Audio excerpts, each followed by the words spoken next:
안녕하세요. 마음공방입니다.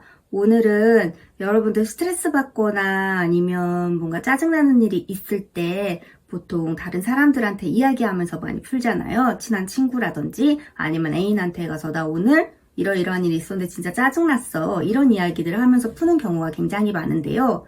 때로는 내가 분명히 위로받고 싶어서 이야기를 꺼냈는데 오히려 좀 상처받는 것 같다 라는 그런 느낌이 들 때가 있어요. 그래서 오늘은 누군가를 위로할 때 사용해서는 안 되는 말 딱 한 가지에 대해서 설명을 드리려고 합니다. 그건 바로 그래도 라는 그런 표현인데요. 아마 여러분들도 누군가를 위로할 때 이 그래도라는 표현 정말 많이 사용을 하실 거예요. 이 그래도라는 표현을 왜 사용하면 안 되는지에 대해서 설명드리기 전에 간단한 테스트를 먼저 해볼게요. 여러분들 밥 먹는 손, 오른손 혹은 왼손을 펴셔서 손가락 하나를 이렇게 올리시고요. 이 손가락을 가지고 이마에다가 대문자 알파벳 E를 써보세요. 대문자 알파벳 E를 여러분들의 이마에다가 한번 써보세요. 다 쓰셨나요? 어떤 사람 같은 경우에는 나한테 정면인 이자 모양을 이렇게 쓰는 경우도 있을 거고요. 또 어떤 사람 같은 경우에는 다른 사람에게 보기에 정면으로 보이게 이자 이렇게 할 수도 있을 것 같아요. 여러분들은 혹시 어떤 방향으로 쓰셨어요? 이거는 사회심리학에서 다른 사람의 입장을 잘 수용할 수 있는 조망 수용 능력을 테스트하는 하나의 방법인데요. 이 조망 수용 능력은 말 그대로 다른 사람의 조망, 시선, 아니면 그 사람의 관점을 얼마나 잘 받아들일 수 있냐 하는 개인의 능력을 이야기를 합니다. 그래서 이 조망 수용 능력이 높은 사람들은 어떤 상황을 바라볼 때 나의 시선이 아니라 그 사람, 그 문제에 처한 사람의 시선을 가지고 생각하는 경우가 많은 거죠. 그래서 만약에 여러분들이 이 이마에다가 알파벳 E를 상대방이 보기에 좋은 그런 방향으로 쓰셨다면 조망 수용 능력이 높은 편이실 거고요. 만약에 내가 보기에 좋게 알파벳 E를 쓰셨다면 뭔가 다른 사람의 시선으로 세상을 바라보기보다는 나의 시선으로, 그러니까 나를 중심으로 해서 세상을 바라보는 그런 가능성이 더 높습니다. 왜 갑자기 이런 이야기를 하냐면요. 누군가를 위로하기 위해서는 그 사람의 입장에서 세상을 바라봐야 되거든요. 지금 얼마나 힘든지, 얼마나 짜증나는지, 얼마나 외로운지 이런 것들을 그 사건 속에 들어있는 그 사람의 시선을 가지고 바라봐야 되는데 만약에 내가 조망 수용 능력이 부족해서 나의 시선으로 그 사람을 바라보게 되면 뭔가 조언을 해줘야겠다라는 그런 생각을 하게 됩니다. 그래서 그래도 라는 표현이 나오는 거죠. 예를 들어서 그 사람이 나 회사 다니는 거 너무 힘들어 라고 이야기를 한다면 물론 다른 사람의 입장에서 봤을 때는 걔가 되게 좋은 회사에 어렵게 취업했고 또 회사에 들어가기 위해서 그 사람이 얼마나 많이 노력했고 얼마나 그 회사를 가고 싶었는지 그런 모든 내막을 알기 때문에 그래도 너 정도면 좋은 회사에 취업했잖아. 그래도 요즘 다른 사람들은 취업도 못하고 힘들대. 이렇게 이야기를 해주는 거예요.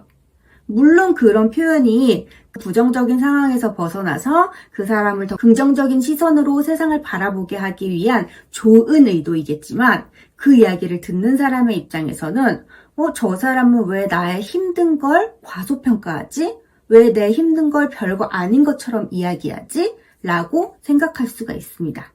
자매품으로는 괜찮아 라고 이야기를 하는 건데요.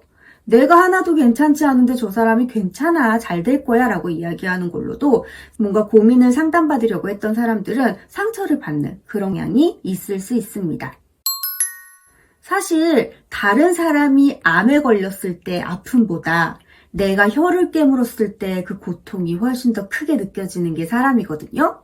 그렇기 때문에 우리가 제3자의 시선으로 바라봤을 때는 별로 힘들지 않은 것 같은 상황이라도 그 사람이 지금 속해 있는 상황에서는 굉장히 아프고 힘들고 끔찍한 상황일 수 있다는 거죠.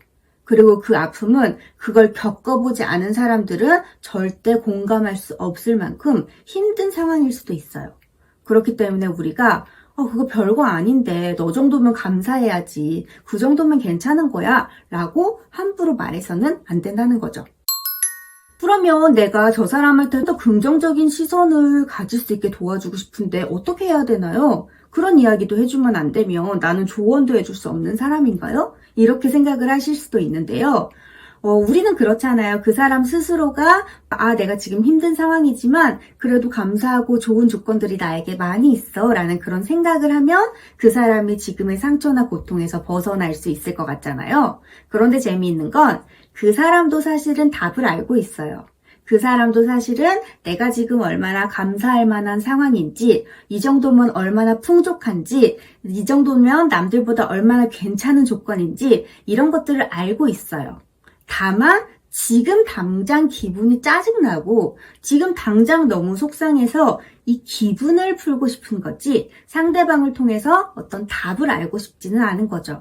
그래서 그냥 그 사람의 이야기를 가만히 들어주면서 그 사람의 힘든 거, 정말 힘들었겠다. 정말 그 사람 이상하다. 그 사람 진짜 짜증난다. 이런 식으로 그 사람의 마음을 공감을 해주다 보면요. 그 사람의 마음이 자연스럽게 편안해지고 그렇게 자연스럽게 편안해지다 보면 약간 민망해져요.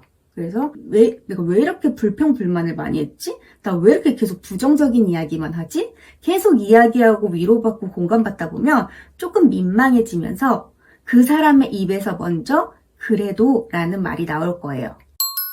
예를 들어서 계속 짜증을 내는 사람한테 진짜 짜증났겠다. 진짜 힘들었겠다. 이런 이야기를 해주다 보면 그 사람이 막 얘기를 하다가 더 이상 기분이 나쁘지 않다라는 자기 자신을 발견하게 되거든요. 그러면 그래도 나 정도면 감사해야지 하면서 자기가 스스로 어떤 이야기를 정리하려고 하는 그런 마무리가 될 수도 있습니다.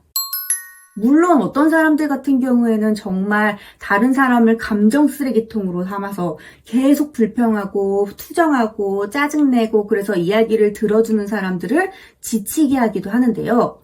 오히려 이런 사람들일수록 그 사람을 더 긍정적인 시선으로 바라보게 만들기는 어렵기 때문에 어쨌든 우리가 먼저 그래도 라는 표현을 사용할 필요는 없다라는 거죠.